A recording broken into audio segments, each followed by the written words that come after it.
Good morning, students. There are 8 parts of speech in English grammar. 8 parts of speech होते हैं. Noun, pronoun, adjective, verb, adverb, preposition, interjection, conjunction.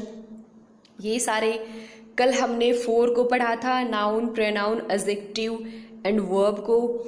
तुम्हें इनका function बताया था कि sentence में इन सब का फंक्शन क्या होता है, इन सब का काम क्या होता है, कैसे यूज़ होते हैं और कौन से वर्ड क्या बताते हैं.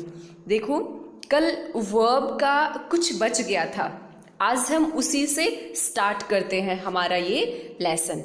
देखो कल मैंने तुम्हें ये एक एग्जाम्पल दिया था, Delhi is a big city, और उससे पहले मैंने तुम लोगों को ये भी बताया था कि वर्ब जो होती है वो क्या बताती है, वो ये डिनोट करती है, वो ये बताती है कि आखिर सब्जेक्ट ने या डूअर ने, सब्जेक्ट यानी काम करने वाला, कर्ता यानी सब्जेक्ट ने किया क्या है, वहाँ क्या एक्शन हो रही है, वहाँ क्या काम हो रहा है, उस सेंटेंस में जो सब्जेक्ट है वो क्या कर रहा है, या फिर स्टेट यानी दशा, स्टेट ऑफ बीइंग क्या है उस सेंटेंस में, वो कौन बताता है, वर्ब. तो देखो तुम्हें फिर मैंने ये बताया था कि खेलना, कूदना, खाना, पीना, लिखना, पढ़ना, बोलना, रोना, ये सारी की सारी वर्ब्स होती हैं. ये सारी वर्ब्स होती हैं जो एक्शन बताती हैं कि वहाँ कोई एक्शन हो रहा है, कि वह लिख रहा है,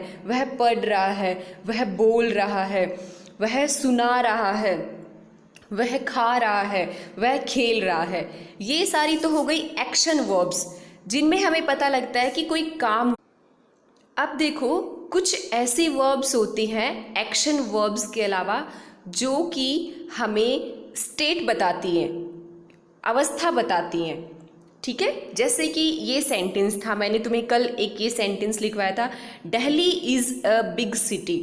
तो देखो इज जो है यहाँ पर ये हमारी लिंकिंग वर्ब है. दिल्ली एक बहुत बड़ी सिटी है. यहाँ कोई काम नहीं हो रहा ना, कोई एक्शन नहीं कर रहा है, दिल्ली सिर्फ होना बता रही है, यानी स्टेट बता रही है, अवस्था को बता रही है. तो उसके लिए हमने कौन सी वर्ब से सेंटेंस बनाया, इज से.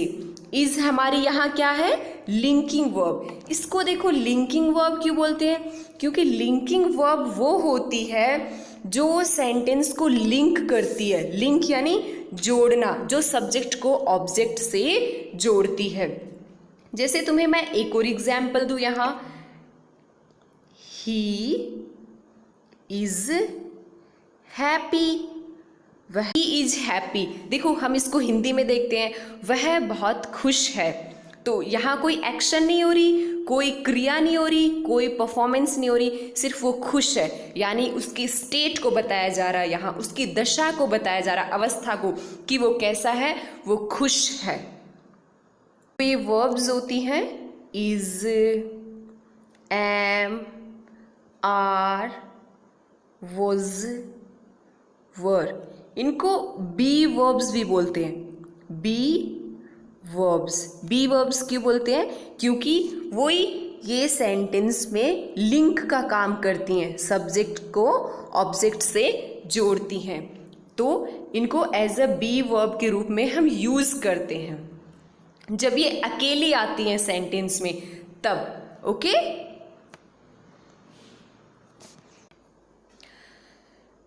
Now see there are 3 examples.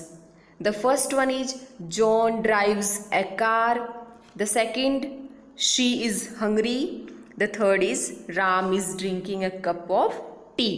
तीनों की देखो मैंने यहाँ पे जो verbs हैं मैंने उनको अंडरलाइन कर दिया है.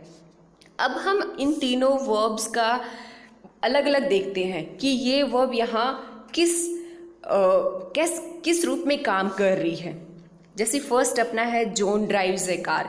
इसका मीनिंग क्या हुआ कि जॉन एक कार को ड्राइव करता है, यानी वो यहाँ क्या कर रहा है, वो यहाँ एक्शन कर रहा है, काम कर रहा है. ड्राइव करना, कार को ड्राइव कर रहा है.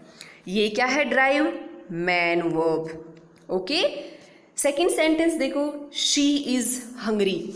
अभी मैंने तुम्हें बताया था कि एक ही वर्ब हो, is, am, are, was, were, ये लिंकिंग वर्ब के रूप में भी काम करती हैं। देखो एक्शन नहीं हो रहा यहाँ, शी इज हंग्री, वह भूखी है, तो कोई काम नहीं कर रही है ना, वो कोई एक्शन नहीं कर रही है, वो भूखी है, उसको भूख लग रही है। ये स्टेट है, यानी दशा है कि उसको भूख लग रही है। तो ये कौन सी वर्ब हो गई अपनी? Linking verb. और इसको हम बी वर्ब भी कह सकते हैं या be verb. Is, am, are, was, were, ये कौन सी वर्ब होती है? बी वर्ब्स होती है। थर्ड देखो, और एक ही वर्ब है देखो इस सेंटेंस में, अगेन शी इज हंग्री। तो एक वर्ब जिस सेंटेंस में हो उसको स्पेशली ध्यान रखना, ऑलवेज उसका जो काम है वो एज ए मैन वर्ब ही होगा। अगर सेंटेंस में एक वर्ब है तो वो हमेशा मैन वर्ब ही कहलाएगी। थर्ड देखो, Ram is drinking a cup of T. Is drinking, देखो दो वर्ब है यहाँ, इज भी है और ड्रिंकिंग भी है। राम एक चाय का कप पी रहा है, यानी चाय पी रहा है, ठीक है। तो एक्शन कर रहा है वो, तो सबसे पहले तो हमें यही पता लग गया कि भाई यहाँ पे पीना जो है वो एक्शन हो रहा है इस सेंटेंस में। राम यहाँ पे काम कर रहा है चाय पीने का, ठीक है। अब हमें ये पता लगाना है कि वर्ब कौन कौन सी है, तो इज है और ड्रिंकिंग है। अब देखो जो पहली वर्ब होगी वो होगी हेल्पिंग वर्ब, और जो दूसरी है वो मैन वर्ब होगी। यानी इज जो है वो इस मैन वर्ब की हेल्प के लिए यूज हुई है। जो मैन वर्ब की हेल्प के लिए जो वर्ब्स यूज होती हैं, यानी मैन मुखिया का काम करने के लिए जिसको हम यूज करते हैं, वो होती हैं हेल्पिंग वर्ब। यानी वो मैन वर्ब्स की क्या करती हैं? हेल्प करती हैं, सहायता करती हैं। तो अगर सेंटेंस में दो वर्ब हैं तो फर्स्ट वाली होगी हेल्पिंग वर्ब और सेकंड वाली क्या हो जाएगी? Man verb.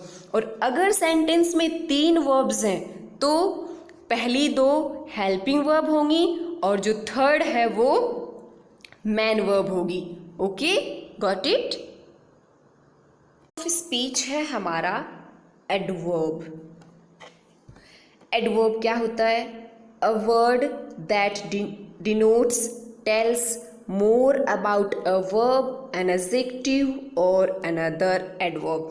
सिंपली तुम्हें इतना याद रखना है कि एडवर्ब जो होती है वो वर्ब के लिए यूज होती है, एडजेक्टिव के लिए यूज होती है और अनदर एडवर्ब के लिए यूज होती है। यानी उन तीनों के बारे में बताएगी। वर्ब के बारे में ज़्यादा इन्फॉर्मेशन देगी, एडजेक्टिव के बारे में ज़्यादा इन्फॉर्मेशन देगी और दूसरी एडवर्ब के बारे में ज़्यादा इन्फॉर्मेशन यानी सूचना देती है। तीन जो वर्ड्स हैं वो हमें याद रखना है, हाउ, व्हेन, वेयर। ये एडवर्ब जो है ये हमें बताती है कि वो चीज़ कैसे हुई, हाउ यानी तरीका क्या था उसका, यानी मैनर क्या था उसका। व्हेन कब यानी टाइम पूछेगी कि इस टाइम पे हुआ, एंड वेयर यानी प्लेस के बारे में बताएगी या पूछेगी। तो देखो MPT, हमें ये फॉर्मूला याद रखना है कि एडवर्ब जो होती है वो इन तीन चीज़ों के लिए यूज होती है। ये तीन चीज़ें बताएगी हमेशा। MPT मैनर तरीका, P प्लेस जगह, T टाइम यानी समय। ये तीनों हमें उस क्वेश्चन में क्वेश्चन करके देखना है। जो भी हमारे एग्जाम में क्वेश्चन आएगा वहाँ हमें भी देखना है कि हाउ लगा रहे हैं तो क्या उसका आंसर आ रहा है मैनर, अगर हम व्हेन यूज कर रहे हैं तो क्या टाइम उसका आंसर आ रहा है, एंड वेयर, और अगर हम वेयर से क्वेश्चन कर रहे हैं तो क्या यहाँ पे प्लेस बता रहा है। तो वहाँ तुम्हें अपने आप ही समझ में आ जाएगा कि जो मैनर, प्लेस और टाइम के बारे में बताएगी वो होती है एडवर्ब।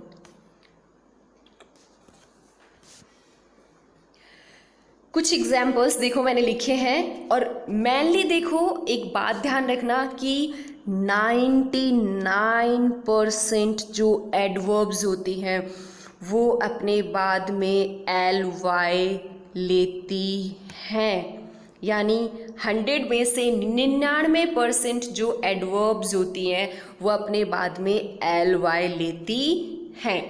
ये तुम लोग एक पॉइंट बना के इसमें लिख लो तुम्हारे नोट्स में। देखो एग्जाम्पल मैंने कुछ लिख भी रखे हैं, slowly, well, loudly, finally, quickly. अब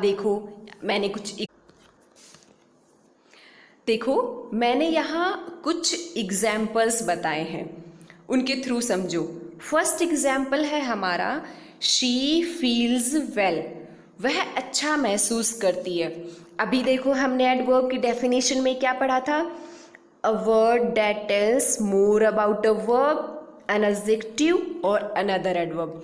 एडवर्ब वो शब्द होते हैं जो कि एक वर्ब के बारे में यानी क्रिया के बारे में, एडजेक्टिव के बारे में यानी विशेषण के बारे में, और अनदर एडवर्ब और दूसरी एडवर्ब के बारे में ज़्यादा इन्फॉर्मेशन देगी, हमें उसके बारे में ज़्यादा सूचना बताएगी, है ना। अब देखो इस सेंटेंस का मतलब समझो, शी फील्स वेल, वह अच्छा महसूस करती है। तो महसूस करती है कैसा, अच्छा। तो फील हमारी क्या हुई, वर्ब, और फील के लिए क्या आया, वेल। भाई शी के लिए नहीं आ रहा ना कि वह अच्छी है, अगर शी के लिए आता तो एडजेक्टिव हो जाता, क्योंकि नाउन या प्रोनाउन के लिए जो वर्ड्स आते हैं वो तो एडजेक्टिव होते हैं। लेकिन यहाँ किसके लिए आ रहा है, ये फील्स के लिए, वर्ब के लिए। यानी वह महसूस कैसा कर रही है, अच्छा करती है। हाउ डज शी फील, कैसा महसूस करती है वो, तो क्या होगा इसका आंसर, गुड, वेल। तो हमें वर्ब का आंसर मिल रहा है ना, तो यानी इसने वर्ब के बारे में ज़्यादा इंफॉर्मेशन दी, तो वेल हमारी क्या हो गई यहाँ पे, एडवर्ब।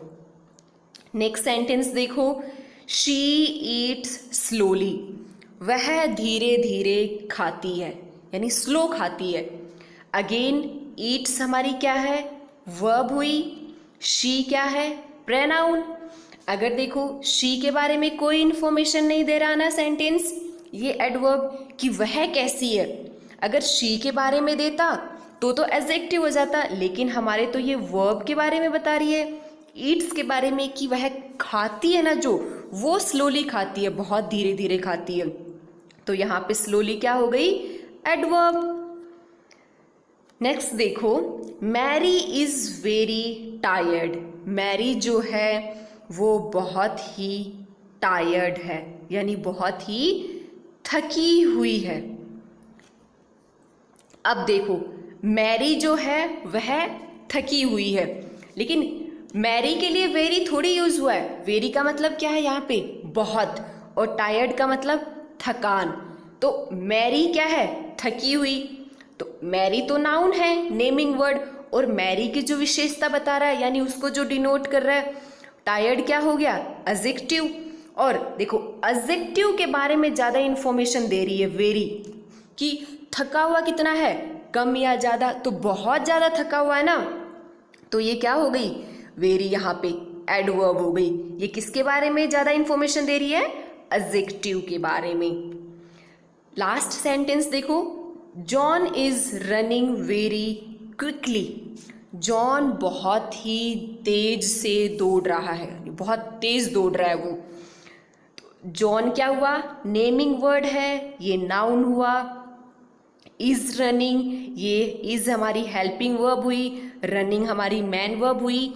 एंड आगे है वेरी क्विकली, बहुत ही शीघ्रता से जॉन दौड़ रहा है। तो देखो क्विकली तो हमारी यहाँ क्या है, एडवर्ब हुई।